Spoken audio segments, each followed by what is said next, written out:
beri waxaa jiri jiray 5 gabdhood oo la noolaa aabahood. Maalin maalmaha ka mid ah ayaa waxa u yimid nin, waxaana uu weydiistay inuu aabahood uu siiyo gabadh.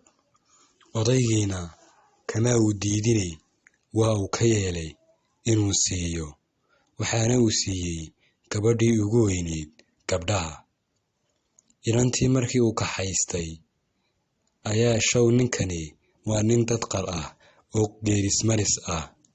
Markii ay jidka sii marayaan ayaa inta uu qorigii ismariyey uu bahal noqday ayuu inantii cunay.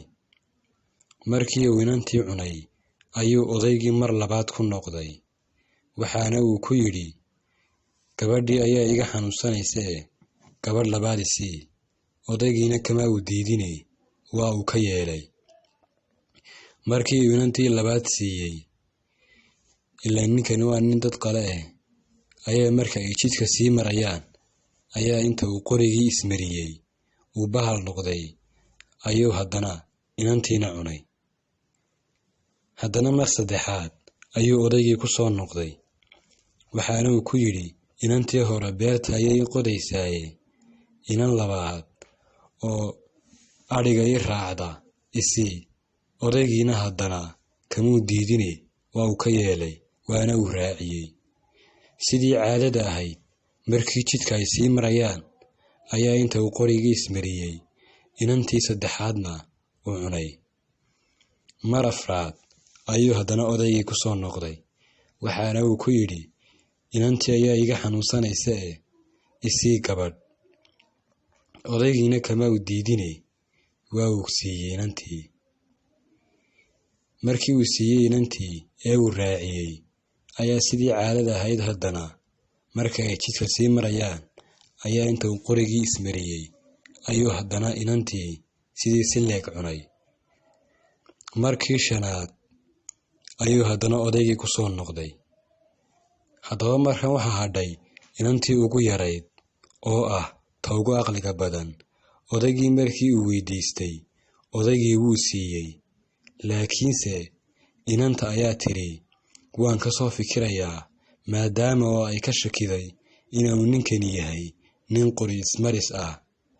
Kadib waxa ay diyaarsatay liindha, milix iyo basbaas ayay isku qastay, kadib si ay isaga celiso haddii marka ay jidka sii marayaan ay wax dhacaan.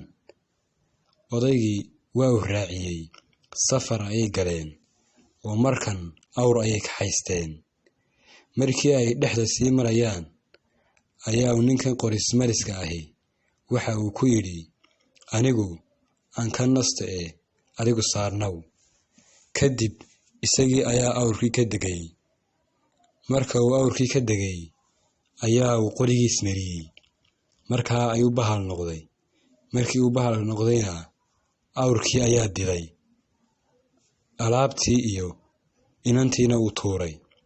Kadib inantii ayuu cun is yidhi, kadib basbaaskii ayay indhaha kaga shubtay. Kadib way ka carartay, isna uu eryaday. Waxa ay kortay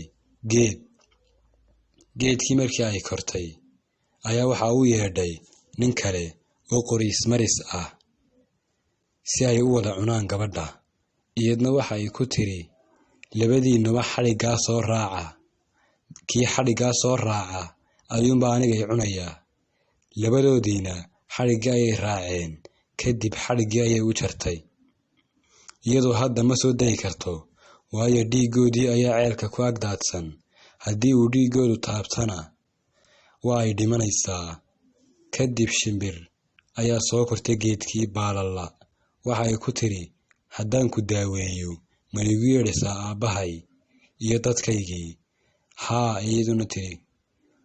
Inta ay duushay ayay aabbaheed ugu yeedhay. Aabbaheedna shimbirtii ayuu soo raacay. Markii uu soo raacay ayuu dhiiggii meesha ka maydhay oo ka tirtiray. Markii uu dhiiggii ka tirtiray ayaa ay Faaduma soo degtay. Markii ay Faaduma soo degtay waxa koray oo maray dhiiggii, farna ayaa ka go'day.